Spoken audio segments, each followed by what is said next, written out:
Hello नमस्कार दोस्तों, मैं प्रियंका द्विवेदी स्वागत करती हूँ आप सभी का।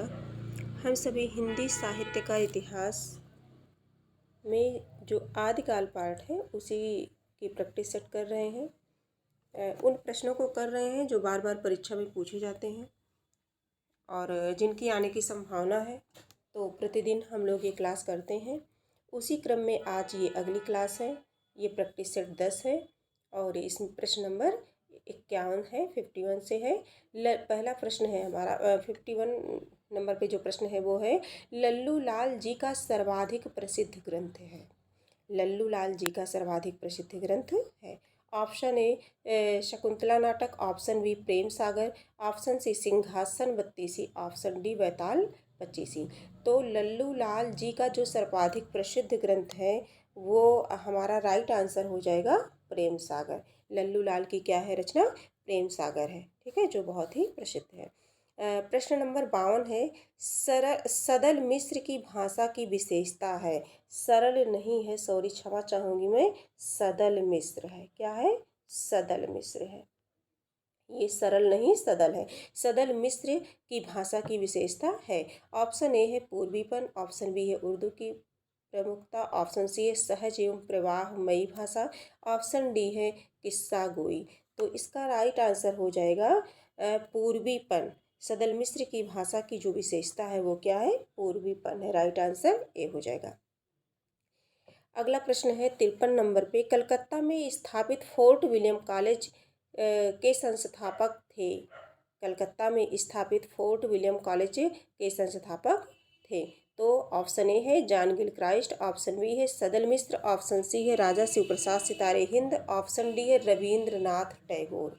रविंद्रनाथ टैगोर।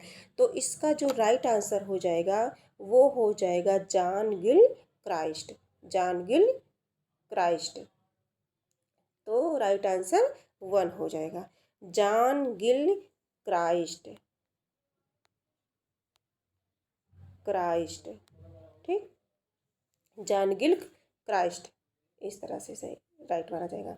और ये हुआ कब था? तो ये फोर्ट विलियम कॉलेज 1800 ईस्वी में। कब हुआ था? 1800 ईस्वी में इसकी स्थापना हुई थी। नीचे अगला प्रश्न ही दे दिया गया है कि फोर्ट विलियम कॉलेज की स्थापना कब हुई थी।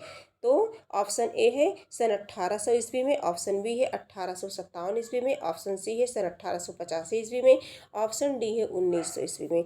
तो अभी बताया गया ऊपर, इसकी स्थापना जो है 1800 ईस्वी में हुई थी।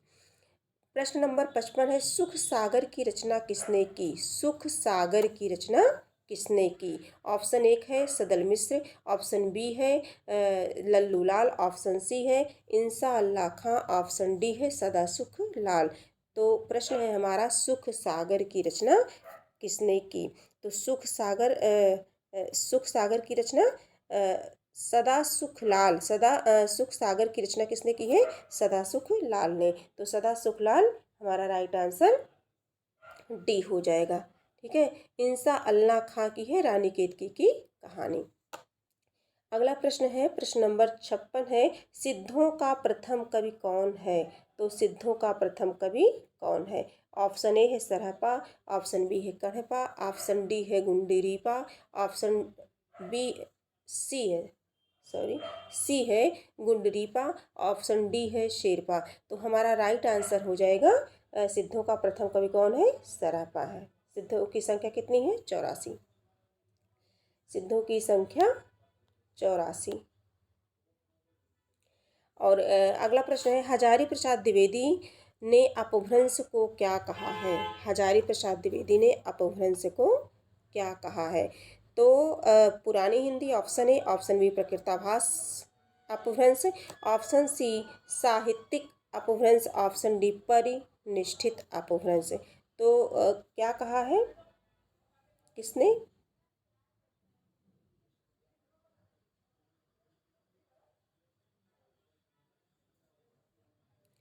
आचार्य हजारी प्रसाद द्विवेदी ने अपभ्रंश को क्या कहा है?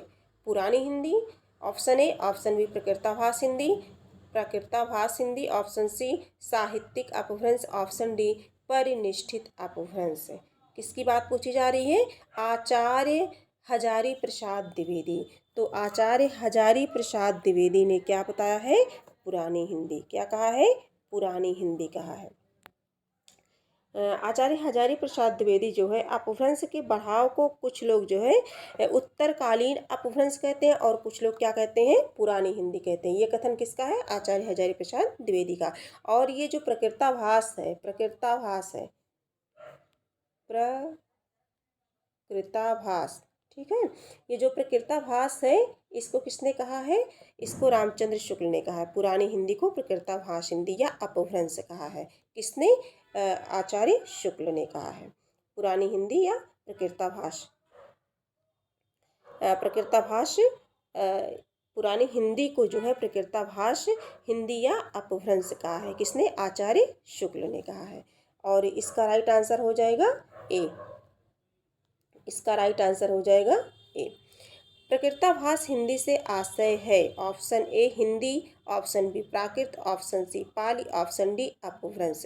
प्रकृताभास हिंदी से आशय है तो क्या है?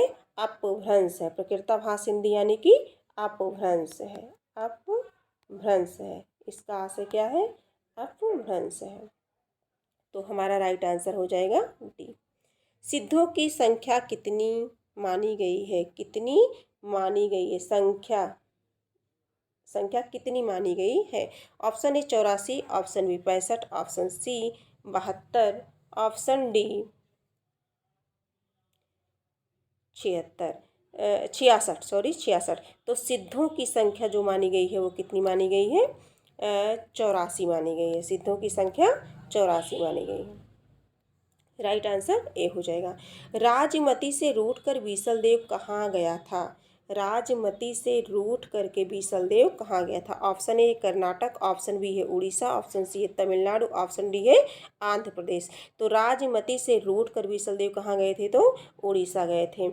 अब ये राजमती किसकी पात्र हैं? तो ये बीसलदेव रासो की पात्र हैं। बीसलदेव रासो लिखा किसने है? तो नरपति नाल्ह ने की है। नरपति नाल्ह ने इसकी रचना की है। किसकी? बीसलदेव रासो की रचना नरपति नाल्ह ने की। कब की है? 1155 ईस्वी में। कब की है?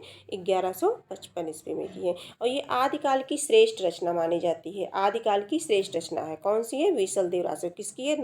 नरपति नाल्ह की है। और ये कैसी रचना है? गेय रचना है। कैसी रचना है? गेय रचना है। और हिंदी काव्य में प्रयुक्त होने वाला 12 मासा का वर्णन सबसे पहले किसमें हुआ है? इसी बीसलदेव रासो में हुआ है। 12 मासा का वर्णन किसमें हुआ है? सबसे पहले किसमें मिलता है? तो इसी बीसलदेव रासो में मिलता है। इस प्रकार से हम लोगों ने आज कुछ प्रश्नों को समझा। और यह क्लास प्रतिदिन चलती है। इस प्रैक्टिस सेट के माध्यम से हम लोग जो है कुछ महत्वपूर्ण प्रश्नों की चर्चा करते हैं जो प्राय परीक्षा में पूछे जाते हैं। तो इस तरह से ये क्लास आज ही समाप्त होती है। अगली क्लास नेक्स्ट